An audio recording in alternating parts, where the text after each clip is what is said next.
नमस्कार मित्रांनो, आजचा बाजार बंद झाला आहे लाल रंगात आणि पाहूया 3 डिसेंबर रोजी काय अपेक्षित आहे. चला सुरू करूया.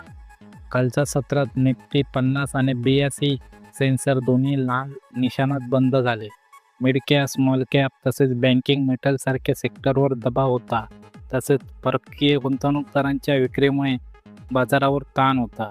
विश्लेषक म्हणतात की निफ्टीसाठी पुढील आधार सपोर्ट आहे 25,980 ते 25,950च्या आसपास आहे.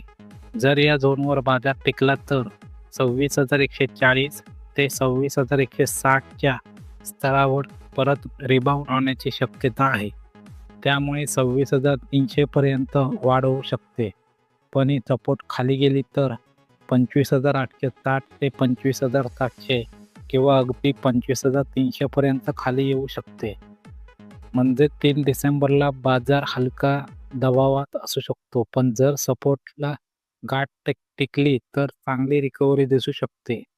जागतिक आर्थिक किंवा नियमामध्ये बदल झाला नाही तर छोट्या-मोठ्या कंपनीमध्ये घसरण व वाढ दोन्ही शक्य आहे. जर तुम्ही गुंतवणूक करत असाल तर मोठ्या कंपन्या, बँक व मेटल सेक्टरवर लक्ष ठेवा. व्हिडिओ आवडला तर लाईक करा, शेअर करा आणि आगामी अपडेट्ससाठी सबस्क्राईब करा. धन्यवाद.